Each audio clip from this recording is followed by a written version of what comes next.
Hello class, and today we're going to be looking at lesson 3 in the topic Algebraic Notation. So nice simple hello for you today to be able to collect like terms. So when we add two numbers together, we are collecting like terms. So 5 add 3, we're very simply collecting two like terms there. We're going to look at how we do that today with algebraic terms as well. So when we have variables and unknowns, how do we collect them? How do we simplify them? So if you can get your LO down and then pause the video and spend 7 minutes working through our retrieval task.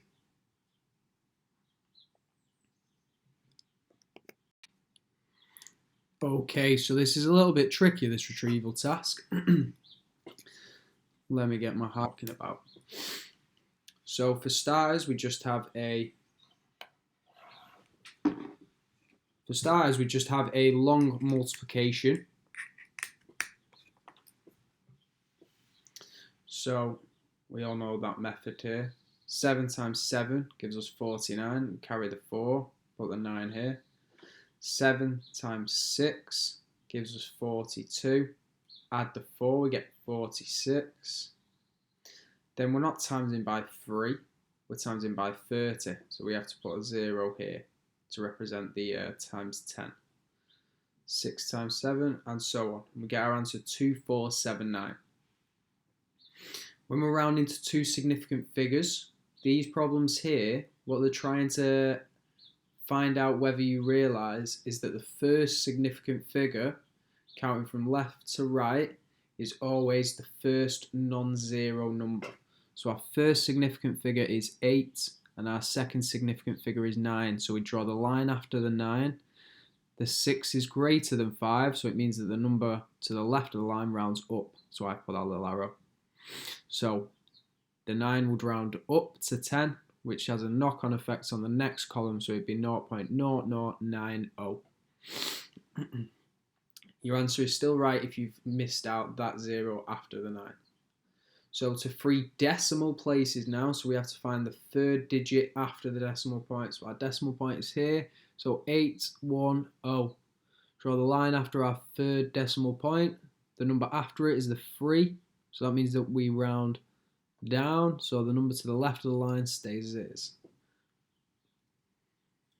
To decrease 25 by 120%, so if we know that 25 is 100%, then if we divide both sides by 5, we find out what 20% is, and that's 5. So we do our original 25, we take off 100%, and then we take off 20%. It leaves us with negative 5. Order the following fractions with the smallest first, I assume that means. Starting with the smallest.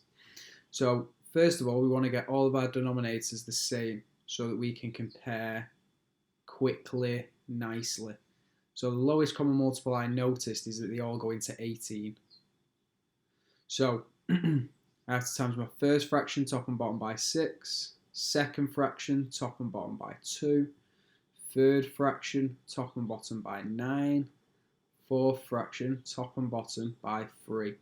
Now that they're all over 18, all we have to do is compare the top number. So this is the smallest, then the 9, then the 12, then the 22. On our next problem, so we're given the exchange rate. Well, the coat's cost in the US, so it's $150. And the same coat costs $175 in the UK. So we know that every dollar is worth £1.20. So all we have to do is do 150 times by 1.20. So we've done that here, we get 180. So it's cheaper in the UK by £5. Finally, the circumference of a semicircle with a radius of 12. Give your answer in terms of pi. I always draw a picture first. So here's our semicircle. We're told that the radius is 12. So the diameter is double that, 24. So that's part of the perimeter already that we've calculated. The circumference of a semicircle, well, the circumference of a circle is pi times by d. So it's 24 pi. Well, we only want half of it. So we're going to say half pi d. So that gives us a half pi times 24, which is 12 pi. And then we need to add this line here, because this is also part of the circumference. So a half, so we end up with 12 pi plus 24 centimeters. Keep a note of these so you can reflect and see which topics you need to practice further, and also just so that you can send your answers through to your teacher so that they can have an idea of how you're getting on as well.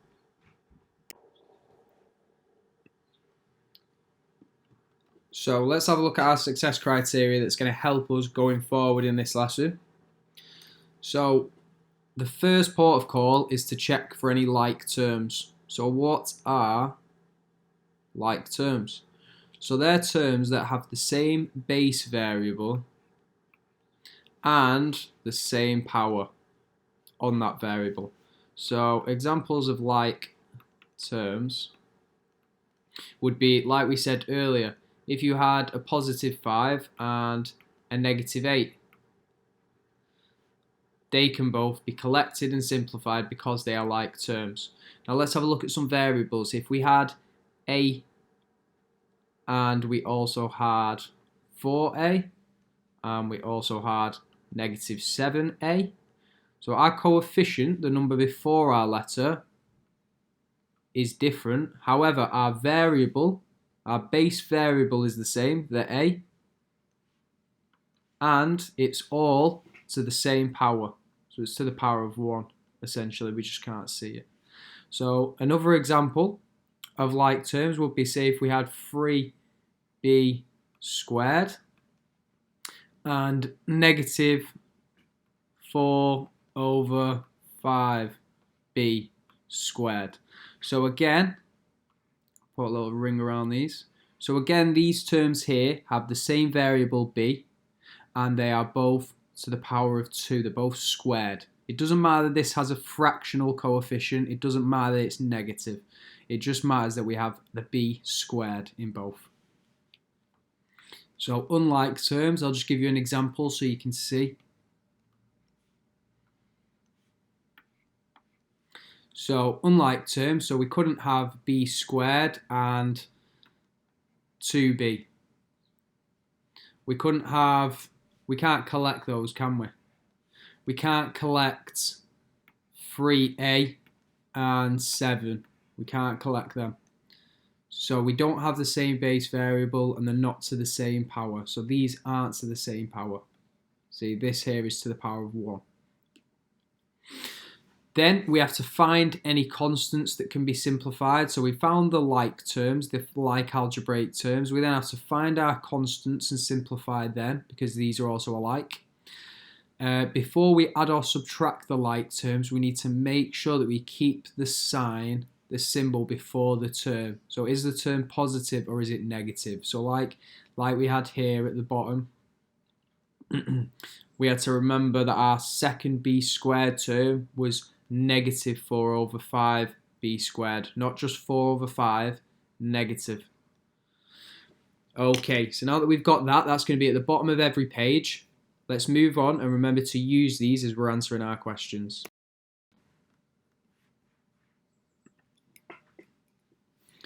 Okay, so on our first slide, we have 3 terms. 10a to the power of 70, positive 3a to the power of 70, and negative 5a to the power of 70. So, from our success criteria, have we got the same base variable? Yes, we have. Do we have the same power to that base variable? Yes, we have. So they're all like terms.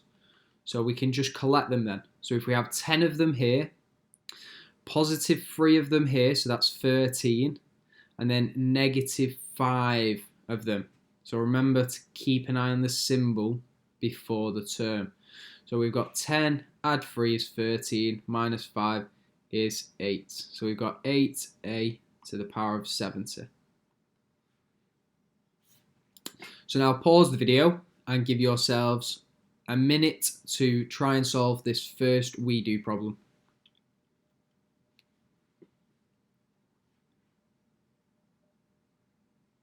Okay, so we've got the same base variable, and again, it's to the same power every time. So all we have to do is be careful with our symbols and we're good to go. So 10 add 3, we get 13, minus 11, that's going to leave us with 2a to the power of 70. Give yourselves the mark if you got that one right.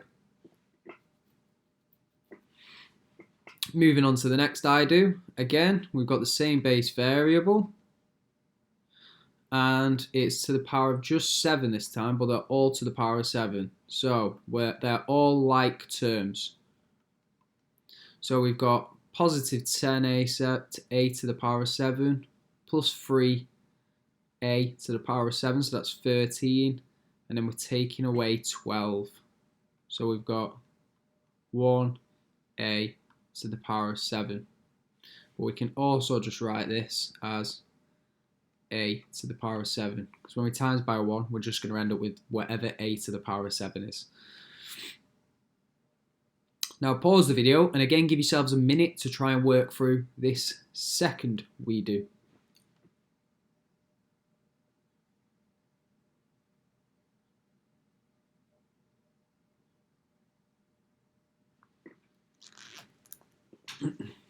Okay, so now our variable has changed. We've got m as our variable now.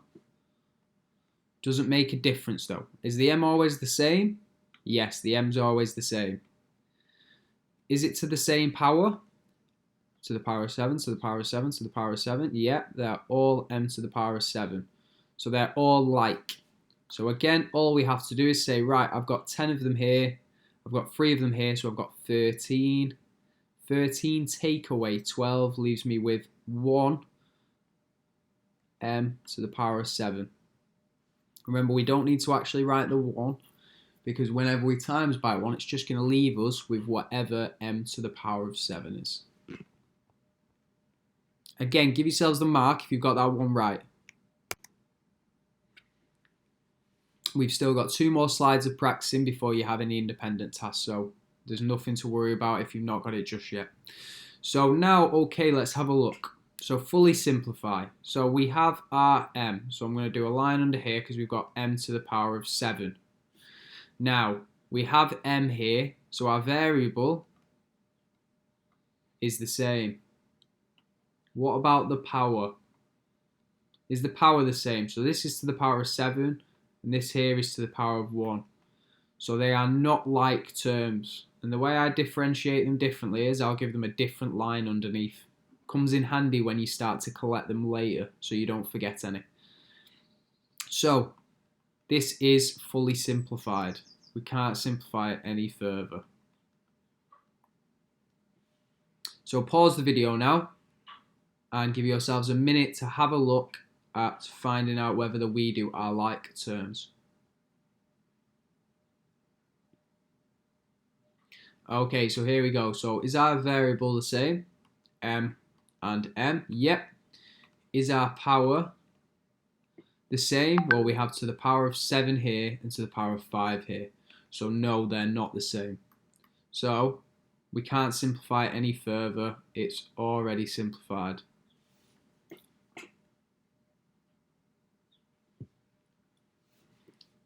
So we have 10m to the power of 7 minus 12m to the power of 5. Again, give yourselves the mark if you've got that third we do right.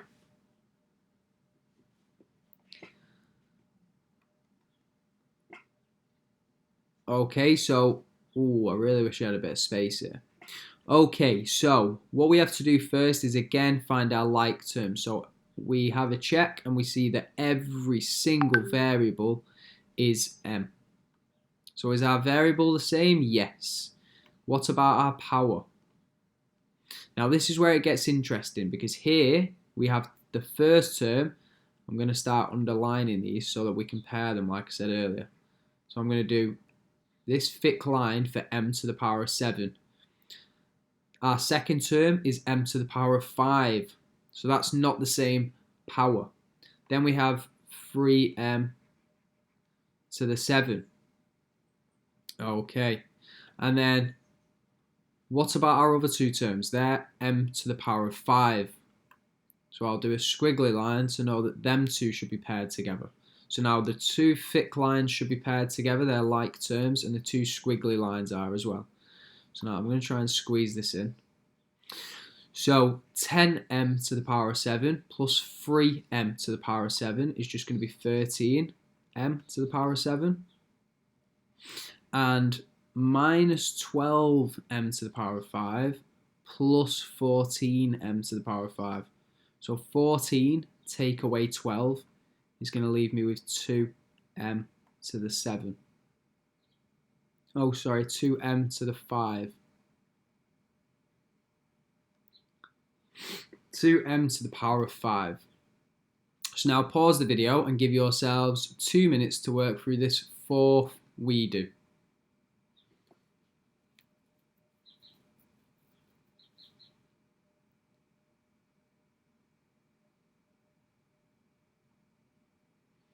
Okay, so let's have a look. So I'm going to go quickly now. So I'm going to do a thick underline for the m's to the power of 7.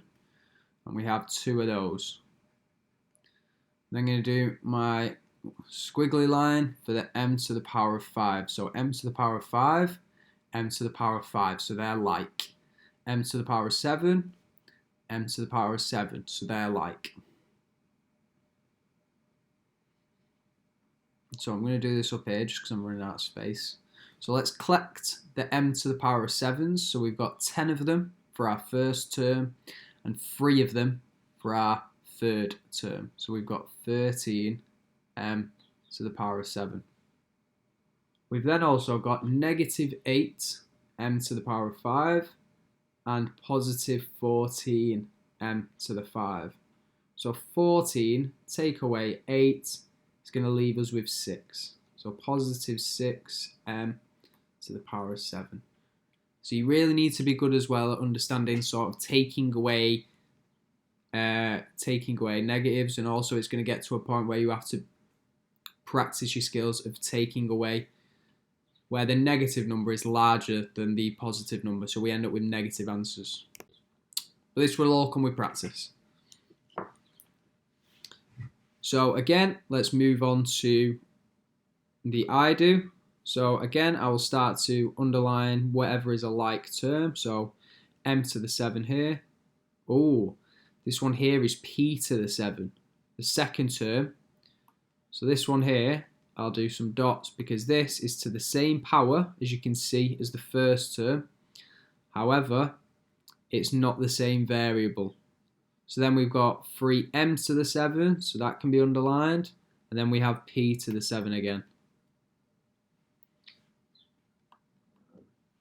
So let's collect them. So our 10m to the 7 and our plus 3m to the 7 is going to be 13m to the power of 7. And then our negative 8p to the 7 subtract p to the 7 is going to be negative, because we're getting even smaller, 9p to the power of 7. So now pause the video and give yourselves a minute to try and solve the we do. We're on our 5th we do. So only 6 to go, and then we have some independent tasks.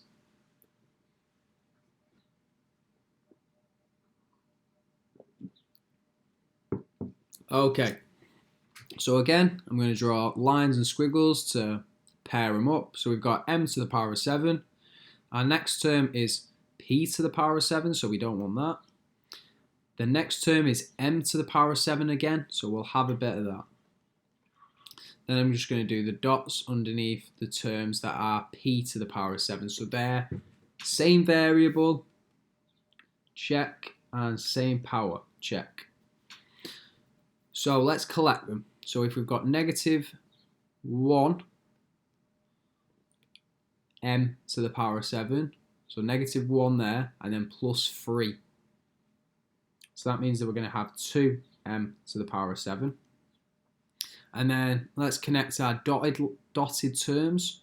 So we have negative 8p to the 7 and negative 1p to the 7. So that's going to be negative 9p to the 7. Give yourselves the mark if you've got that one right.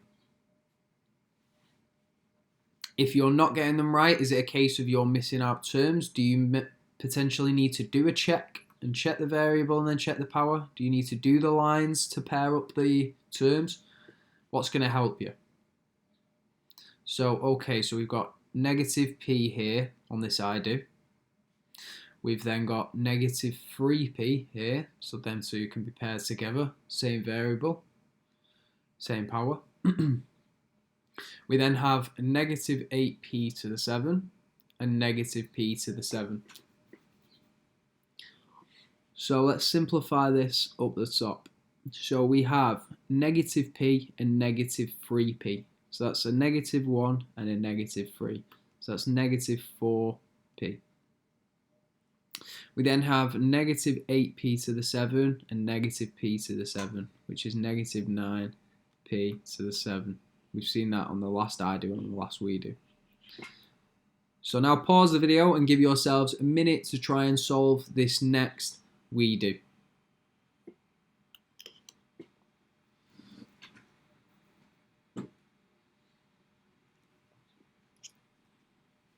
Okay, so I'm going to do my line for p to the power of 1 and find the like terms with that. So p to the 7 doesn't work. Negative 3p works. Negative p to the 7 doesn't work. 4p does work. I'll do my squiggly line for p to the power of 7, and I've got two terms like that. So let's solve this one. So first of all, let's look at our p to the power of 1. So I've got a negative 1p and negative 3p, so that's negative 4p. And then we have plus 4p. So negative 4p and plus 4p.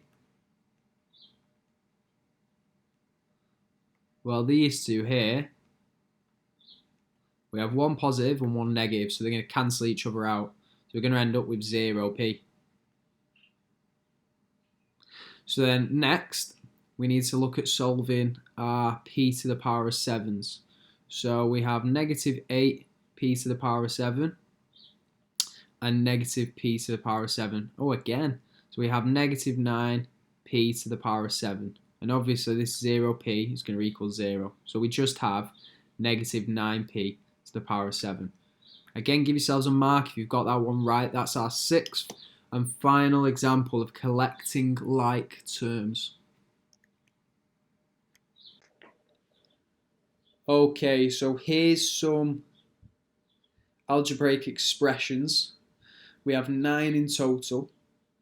I would like you to look to fully simplify, as the practice example states at the top, what each of these terms are. So find out, do they have the same base variable, and which ones have then the same power as well. So simplify each of these 9. Give yourselves 6 minutes to do this. Although before you pause the video, I will say that this is a cool little noughts and crosses game. So as you can see, there's noughts and crosses all over. So if you did want to play this with one of your friends in your class, from another school, remotely obviously, or even if you wanted to teach your younger brother or sister or older brother or sister, you could look at doing this game. So the way the game would work is if you want to put an X in this middle row here, you would need to be able to simplify this correctly. If you don't simplify it correctly, you'd have to move on to a different square for you to put your nought across. But yeah, pause the video and spend 6 minutes simplifying these.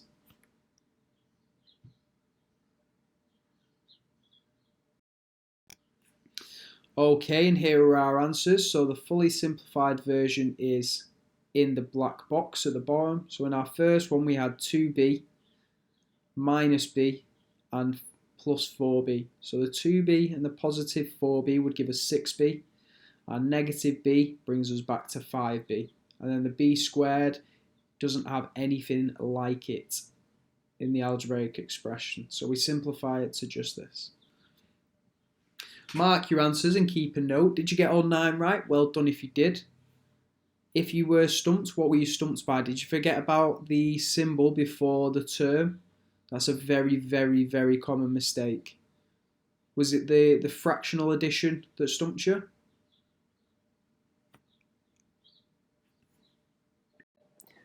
Okay, so now we've got some more practice exercises for you. If you can pause the video and give yourselves 4 minutes working through, no, sorry, 5 minutes working through this set of problems. We have 8 for you to work through. So remember your success criteria. Have we got the same variable? Have we got the same power? So pause the video and look to fully simplify these expressions.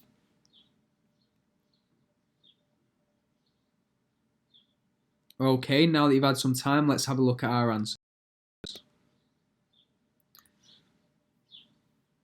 So make sure you're marking these and reflecting upon where you've dropped, where you've made mistakes, and how you change that in the future. If you've got the vast majority of them correct, really well done. Remember to make a note so you can send this information to your teacher and keep them updated on your progress.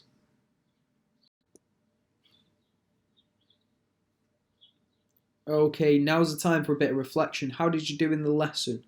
Have a look through the scores that you've been keeping a log of. Were you confident in this lesson? Does your confidence reflect how many you got right, how many you got wrong? Can you compare these two things? And how are you going to improve on the skills that you struggled with today? Alright, make sure you go and check Hegarty for any homeworks, guys, and have a lovely day. Take care. Bye-bye.